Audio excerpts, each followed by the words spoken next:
छत्तीसगढ़ में जनगणना अभियान 2027 की शुरुआत हो चुकी है और इस बार ये प्रक्रिया पहले से काफी ज्यादा आधुनिक और डिजिटल बनाई गई है। मुख्यमंत्री विष्णुदेव साय ने इस अभियान का शुभारंभ किया है और सरकार का फोकस है कि हर परिवार की सही जानकारी समय पर और आसान तरीके से जुटाई जा सके।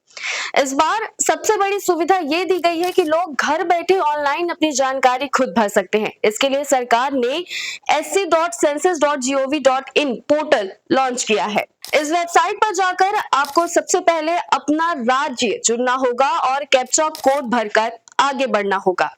इसके बाद आपको परिवार के मुखिया का नाम और मोबाइल नंबर दर्ज करना होगा। इसी नंबर पर एक ओटीपी आएगा जिसे वेरीफाई करना जरूरी होगा। ध्यान रहे कि एक मोबाइल नंबर से केवल एक ही घर की एंट्री की जा सकती है और एक बार मुखिया का नाम दर्ज होने के बाद उसे बदला नहीं जा सकेगा।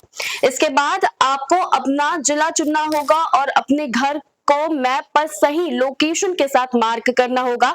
जैसे ही ये प्रोसेस पूरा होगा, आपके सामने लगभग 33 सवालों का एक फॉर्म खुल जाएगा। इस फॉर्म में घर के सदस्यों की संख्या, कमरों की जानकारी, परिवार की अन्य बेसिक डिटेल्स और जरूरी जानकारी भरनी होगी। सभी जानकारी सही तरीके से भरने के बाद फॉर्म सबमिट करना होगा। सबमिट करने के बाद आपको 11 अंकों की एक इन्यूमरेशन आईडी मिलेगी जिसे भविष्य में वेरिफिकेशन के लिए संभाल कर रखना जरूरी है। अगर कोई व्यक्ति किराएदार है तो उसे भी उसी घर की जानकारी भरनी होगी जिसमें वो वर्तमान में रह रहा है। आपको बता दें ये ऑनलाइन प्रक्रिया 16 अप्रैल से 30 अप्रैल 2026 तक चलेगी। इसके बाद 1 मई से 30 मई 2026 तक सरकारी कर्मचारी घर घर जाकर भी जनगणना करेंगे। सरकार का उद्देश्य है कि इस बार जनगणना ज्यादा पारदर्शी, तेज और डिजिटल तरीके से पूरी हो ताकि हर नागरिक की सही जानकारी रिकॉर्ड में आ सके और भविष्य की योजनाएं बेहतर बनाई जा सके। तो जनगणना अभियान को लेकर आपकी क्या राय है, कमेंट सेक्शन में जरूर बताएं और ऐसे ही लेटेस्ट अपडेट्स के लिए वैम छत्तीसगढ़ को सब्सक्राइब करना ना भूलें।